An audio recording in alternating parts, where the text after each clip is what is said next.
بالله من الشيطان الرجيم. بسم الله الرحمن الرحيم. وإذ ابتلى إبراهيم ربه بكلمات فأتمهن قال إني جاعلك للناس إماما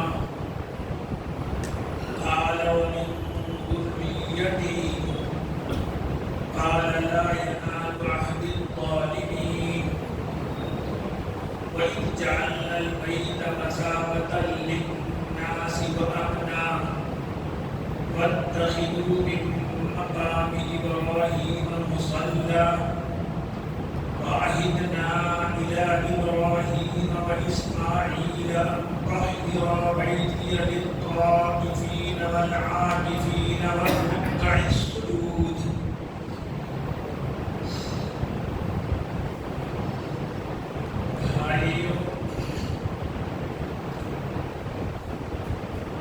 یہ پہلے پارے کی سورہ بقرہ کی 124 اور 125 نمبر کی یہ دو آیتیں ہیں.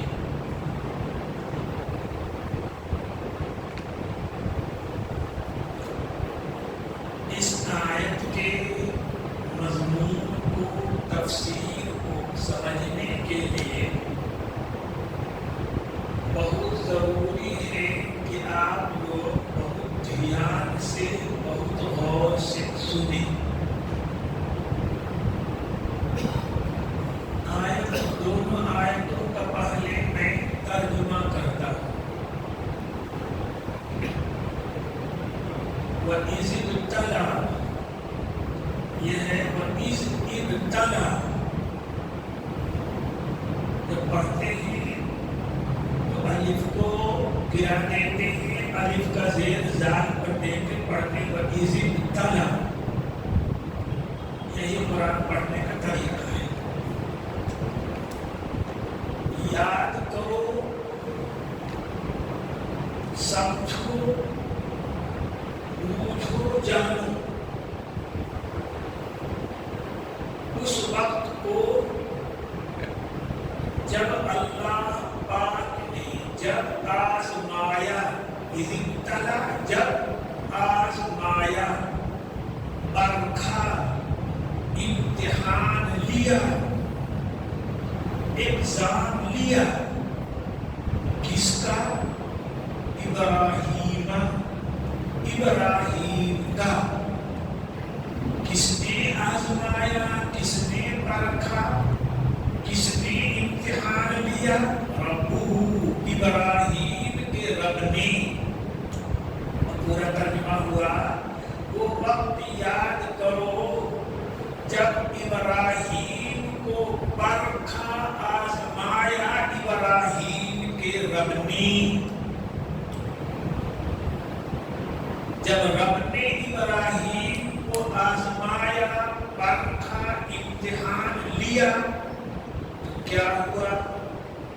ابراہیم فیل ہوئے کہ پاس ہوئے؟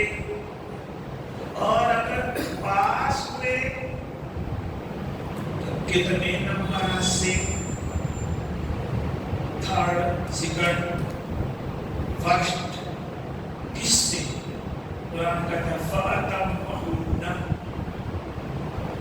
یاد کرو اس وقت کو جب اللہ ابراہیم کے رب نے کچھ باتوں میں آزمایا, پرکھا.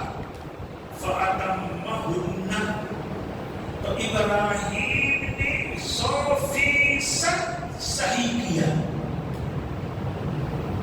ابراہیم نے بالکل مکمل جواب دیا. اب سمجھئے کہ اللہ پاک جب بندوں کو آزماتے ہیں, پرکھتے ہیں تو وہ مدرسہ یا کالج, یونیورسٹی کی طرح کوئی مضمون لکھنے کے لیے نہیں کہتے.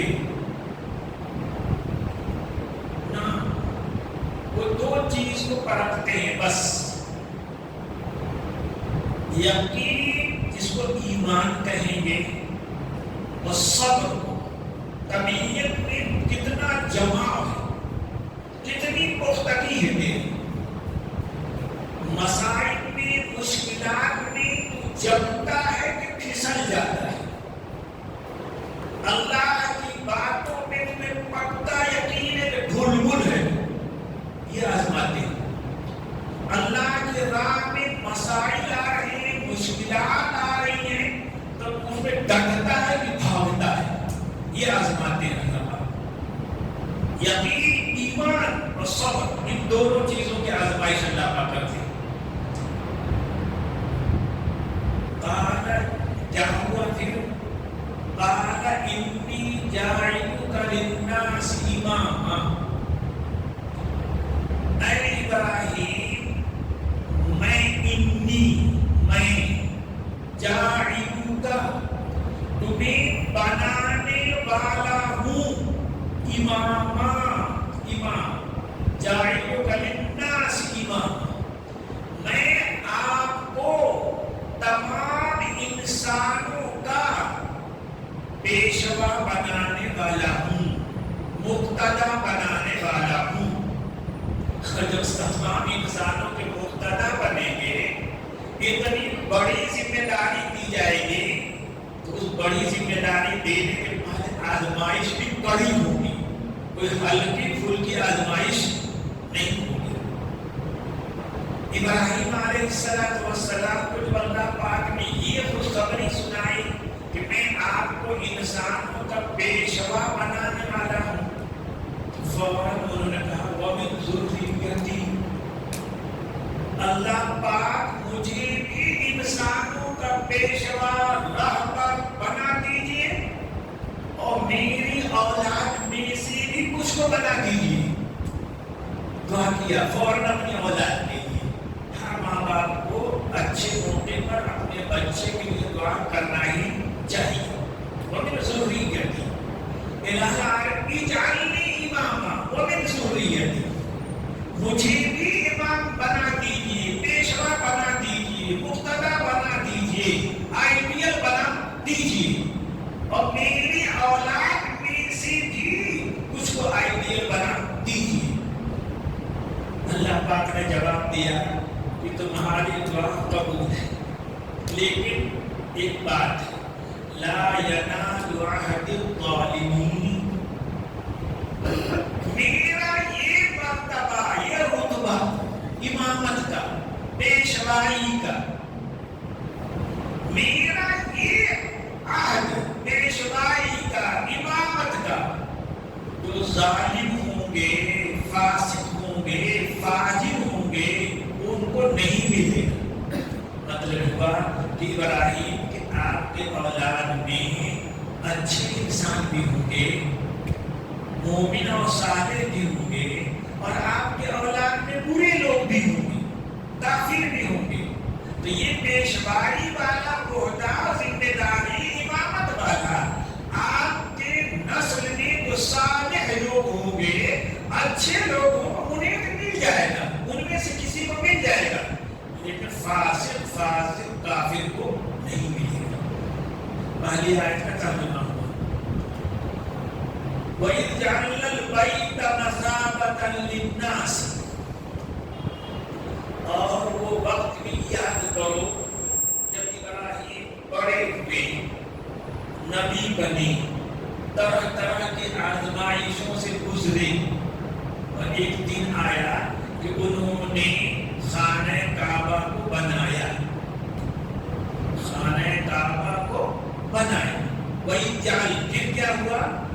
جو گھر، خانہ کعبہ، بیت اللہ، ابراہیم و اسماعیل نے مل کر بنایا تھا، اس گھر کو، اس خانہ کعبہ کو ہم نے لوگوں کا مرجع بنا دیا۔ لوگ بار بار زندگی میں، ایک بار، دو بار، 10 بار، جس کو جتنا میں توفیق دے دوں گا وہ آئیں گے یہاں پہ، قیامت تک کے لیے اللہ پاک اعلان کر رہے ہیں کہ ابراہیم و اسماعیل تم نے جو گھر بنایا ہے، خانہ کعبہ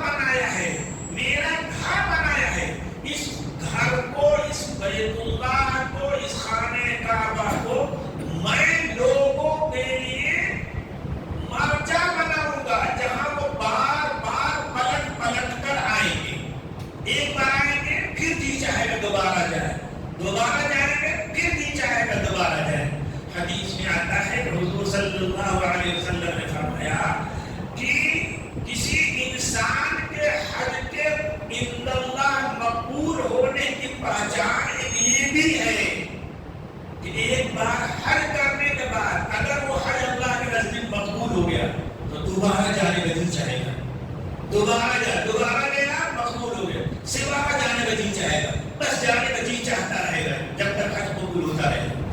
وَجَعَلْنَا الْبَيْتَ مَثَابَةً لِلنَّاسِ جبکہ ہم نے خانہ کعبہ کو لوگوں کے بار بار پلٹ پلٹ کر آنے کی جگہ بنایا. وہ امن و امان کی جگہ بنایا. امن و امان کی جگہ بنایا. یہاں نہ کسی انسان کا قتل ہوگا، نہ خودریزی ہوگی، نہ ہاتھ پیر کاٹا جائے گا. یہاں تک کہ اس ہاتھ کے گھاس کو بھی کاٹا نہیں جائے گا. وَجَعَلْنَا الْبَيْتَ مَثَابَةً لِلنَّاسِ وَأَمْنًا امن کی جگہ بنائیں گے، چین کی جگہ بنائیں گے، سکون کی جگہ بنائیں گے. کسی کی جان مال یہاں تک کہ حرم میں رہنے والے جنگلی جانوروں کو بھی کوئی چھو نہ سکے گا، ایسا بنا دیں گے. وَجَعَلْنَا اور اس کے پیڑ پودے درخت ان کو بھی کسی کو کاٹنے کی اجازت نہیں ہوگی. انسانوں کے لیے بھی امن ہے، جانوروں کے لیے بھی امن ہے، پودے نباتات کے لیے، شجر کے لیے بھی امن ہے. یہ بنا دیں گے. وَإِجْعَلْنَا الْبَيْتَ مَثَابَةً لِلنَّاسِ وَأَمْنًا وَاتَّخِذُوا مِن مَّقَامِ إِبْرَاهِيمَ مُصَلًّى اور اے مسلمانوں، ابراہیم کے کھڑے ہونے کے پتھر کو، یعنی جس پتھر پہ کھڑے ہو کر ابراہیم نے خانہ کعبہ بنایا، جس پہ ابراہیم علیہ السلام کے دونوں پیروں کے نشان ہیں آج بھی ہے نا. وہ پتھر اس کو مقام ابراہیم کہتے ہیں. کہ مقام میں کھڑے ہونے کی جگہ، مقام میں کیا ہوا؟ کھڑے ہونے کی، بولو، کھڑے ہونے کی جگہ. مقام وہ پتھر جس پر ابراہیم علیہ السلام کھڑے ہو کر کعبہ کی دیواریں چن رہے تھے. اسماعیل پتھر پکڑاتے تھے، ابراہیم اس کو دیوار بناتے تھے. وَاتَّخِذُوا مِن مَّقَامِ إِبْرَاهِيمَ مُصَلًّى اے مسلمانوں، اے حج کرنے والوں، عمرہ کرنے والے، حرم کے آس پاس بسنے والے، مقام ابراہیم کو نماز کی جگہ بناؤ، نماز کی جگہ جائے صلاۃ بناؤ. اسی لیے طواف سے فارغ ہونے کے بعد مقام ابراہیم کے پیچھے ایسے کہ مقام ابراہیم اور خانہ کعبہ دونوں سامنے ہیں. نفل پڑھنا، 2 رکعت نماز پڑھنا واجب ہے. یہ نماز حرم میں کہیں بھی پڑھنا واجب ہے، لیکن سنت اور بہتر ہے کہ مقام ابراہیم کے آس پاس اس کے پیچھے پڑھی جائے. وَاتَّخِذُوا مِن مَّقَامِ إِبْرَاهِيمَ مُصَلًّى وَعَهِدْنَا إِلَىٰ إِبْرَاهِيمَ وَإِسْمَاعِيلَ اور ہم نے ابراہیم اور اسماعیل کو سے عہد و پیمان لیا. ہم نے ابراہیم و اسماعیل دونوں باپ بیٹے سے پکا پختہ عہد و پیمان لیا، حکم دیا، آرڈر دیا پکا. ان طہر بیتی کہ تم میرے اس گھر کو صاف ستھرا رکھو گے.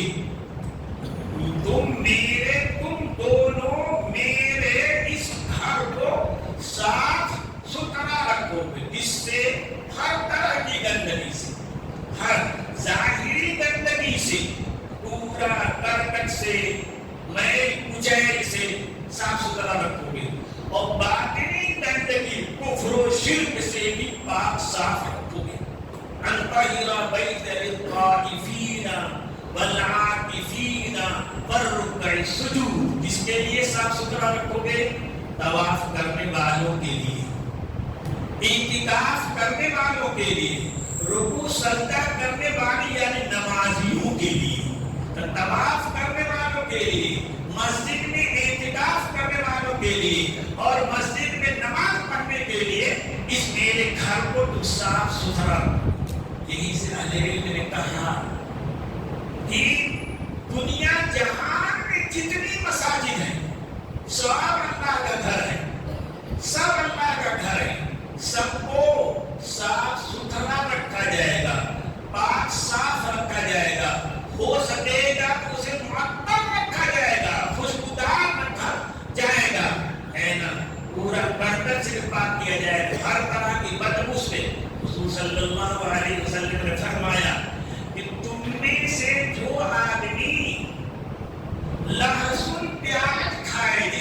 بدبو ہوتی ہے.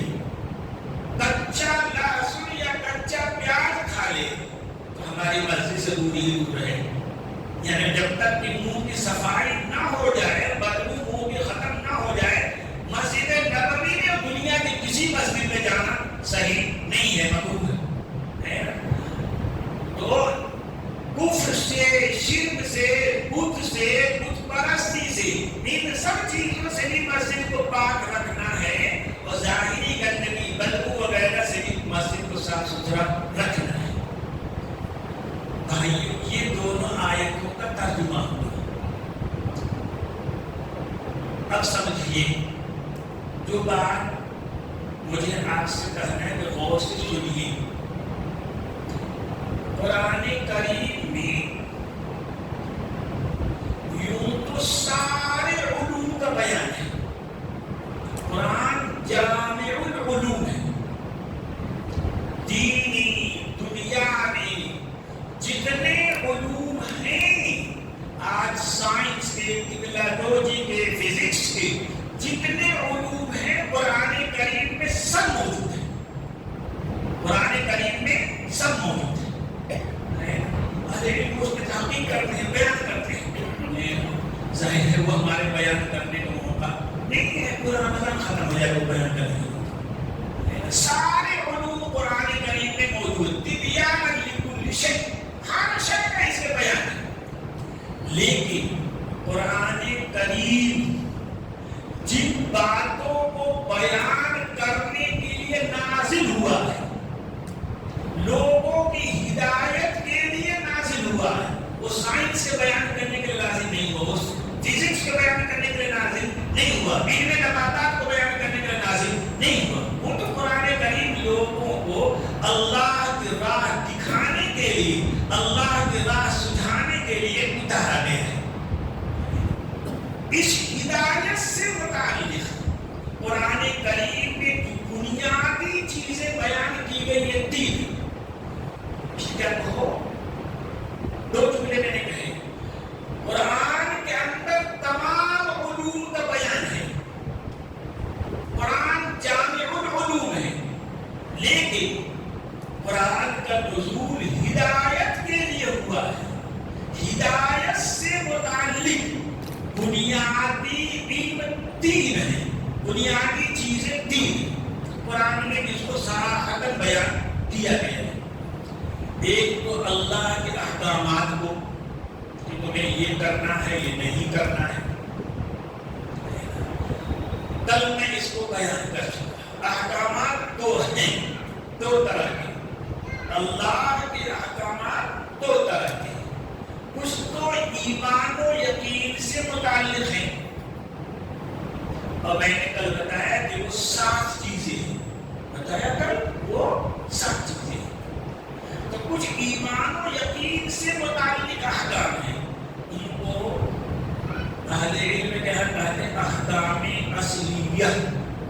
کیا کہتے ہیں؟ احکامات، احکام اصلیہ، بنیادی حکم. بنیادی حکم ہے نا، جڑ جس کے بغیر اسلام کھڑا ہی نہیں ہو سکتا. وہ تو 7 ہے، کل بتایا. اور کچھ ہیں احکامات عملی، اعمال صالحہ. اعمال صالحہ، عمل صالح بنیادی طور پہ 5 ہے. اللہ کی وحدانیت کی گواہی دینا، رسول اللہ صلی اللہ علیہ وسلم کی رسالت کی گواہی دینا، نماز قائم کرنا، زکوٰۃ دینا، روزہ رکھنا اور حج کرنا. اور حج کرنا. اللہ توحید و رسالت کی گواہی دینا. ایک گواہی زبان سے دی جائے گی، یہ زبان کا عمل ہے. اور جتنے اذکار ہیں سب اس کے تحت آ جائیں گے. جتنے اذکار ہیں، دعائیں، سب اس میں شامل ہیں. اور دوسری چیز، دوسرا بنیادی عمل جو ہے وہ نماز ہے، اقامت صلاۃ ہے. اور تیسرا بنیادی عمل ایتاء زکوٰۃ ہے، زکوٰۃ دینا.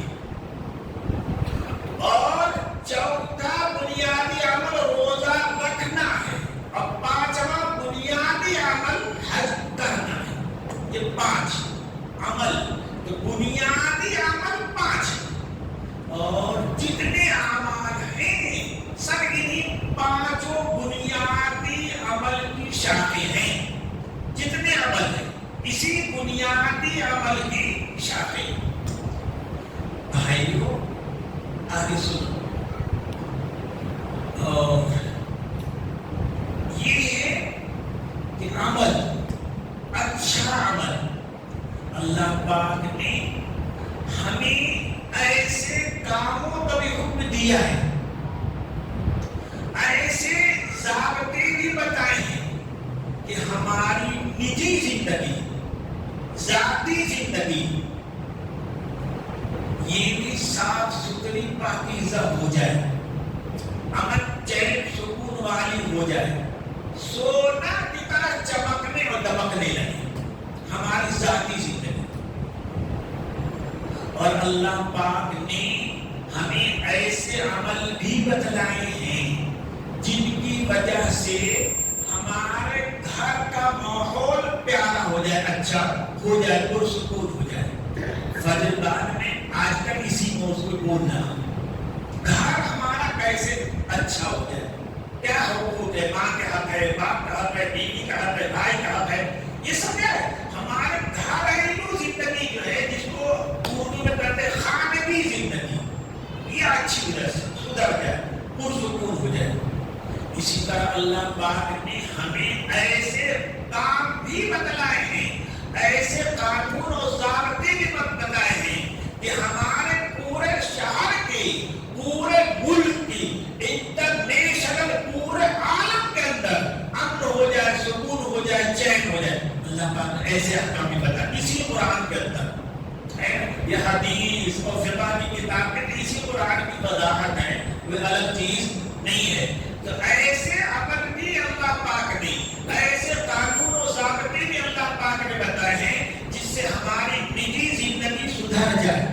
ایک ہے ہماری گھریلو زندگی بھی اچھی ہو جائے، ہماری شہری، ملکی، عالمی طور پہ جو انسان ہے ان کے اندر بھی پیار ہو جائے، محبت رہے۔ اللہ پاک نے یہ سب بتایا ہے، یہ سب آتا ہے۔ میں نے بتایا تھا کہ قرآن میں 3 مضمون بنیادی طور پہ بیان کیا گیا۔ ایک تو احکام، اس کی تفصیل یہ بیان کی میں نے، ظاہر ہے ان میں تفصیل بیان کرو میں تمہارے یہاں سال بھر رہوں کبھی نہیں کروں، ایک میں تفصیل رمضان کروں۔ دوسری چیز اللہ پاک نے ہمیں قرآن کریم میں جو بتلایا ہے کہ جو اسلام کے مخالفین ہیں، جو دین حق کے دشمن ہے، آتا ہے مخالفین، وہ چاہیں دین اسلام کے مخالفین کل کتنے؟ 4، مشرکین، بتوں کے پجاری، مورتیوں کے پجاری، یہود، نصارہ، اور آستین، مسلمانوں کے آستین کے ساتھ، اور مسلمانوں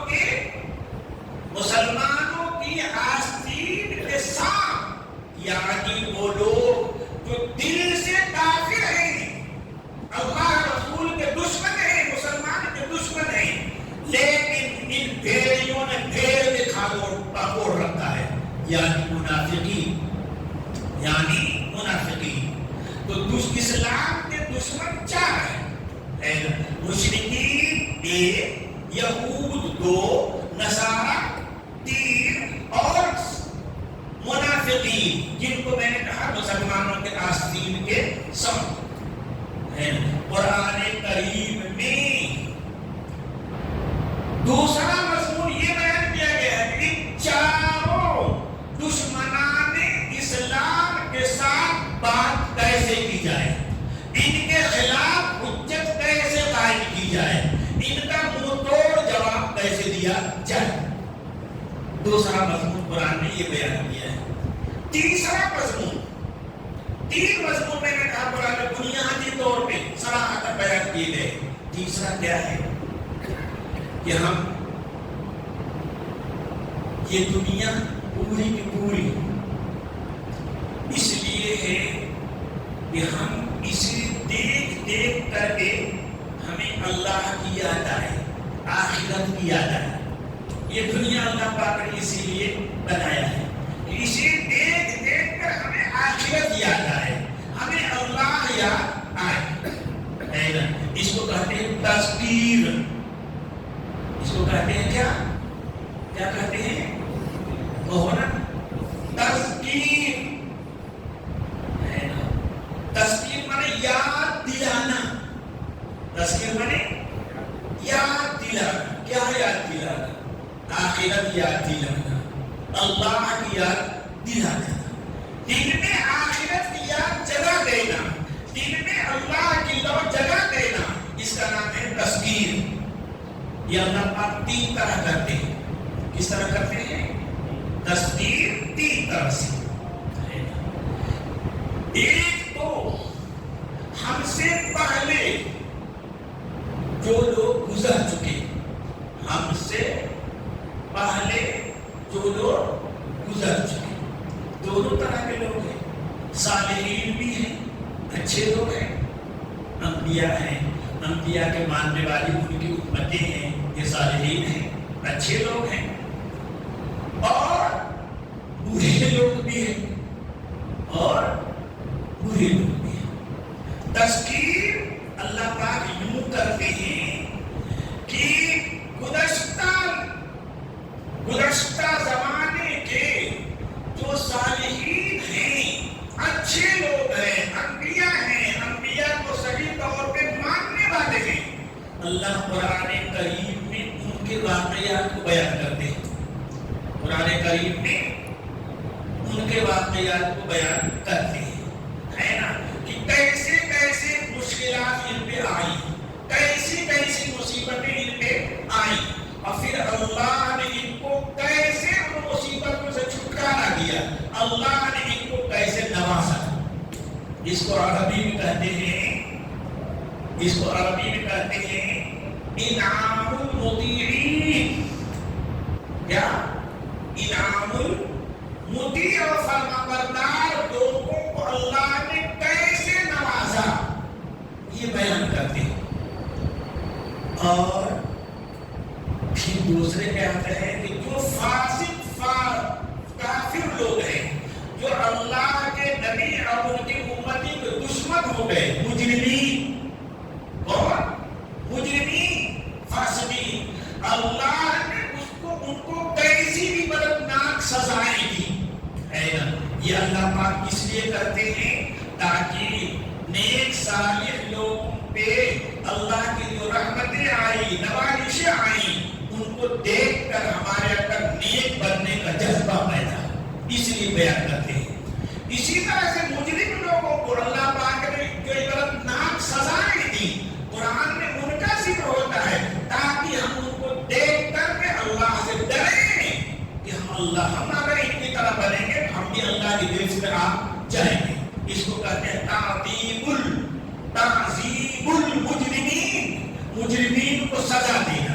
تو اللہ پاک گزشتہ زمانے کے دونوں طرح کے واقعات کو ذکر کرتے ہیں، نیک صالح لوگوں کے واقعات کو بھی ذکر کرتے ہیں تاکہ ہم اس سے نصیحت حاصل کریں اور نیک صالح لوگوں کی طرف بننے کی کوشش کریں۔ برے اور مجرم لوگوں پہ جو واقعات ہیں، عذابات آئے ہیں، اللہ پاک قرآن اس کو بھی ذکر کرتے ہیں تاکہ ہم اس سے عبرت حاصل کریں اور اس برائیوں سے بچیں۔ اس کو کہتے ہیں عربی میں تذکیر بأیام اللہ۔ کیا کہتے ہیں؟ تذکیر بأیام اللہ۔ اللہ پاک نے دنیا میں اچھے لوگوں کو نوازنے کے لیے، برے لوگوں کو سزا دینے کے لیے جو واقعات پیدا کیے ہیں ان کا بیان اس کے ذریعے۔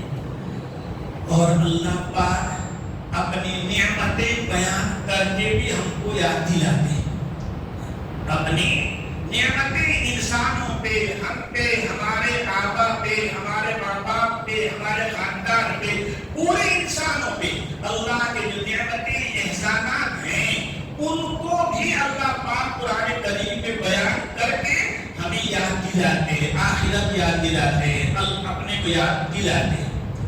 اور تیسرے ہے تذکیر بالموت وما بعد۔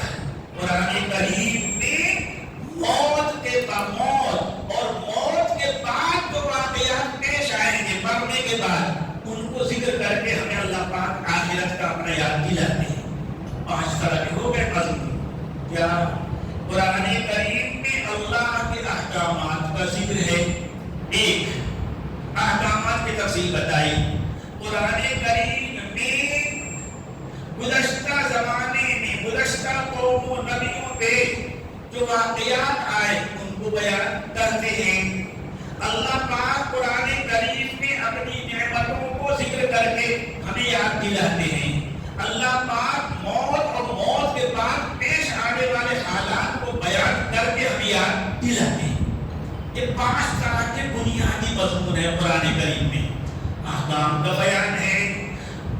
اعدائے اسلام کے ساتھ بات کیسے کی جائے اس کا بیان ہے. دشمنان اسلام کے ساتھ بات کیسے کی جائے اس کا بیان ہے.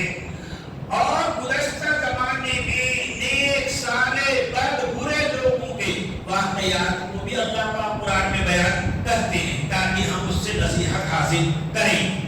اور اللہ پاک قرآن کریم میں اپنی نعمتوں کو بیان کرتے ہیں.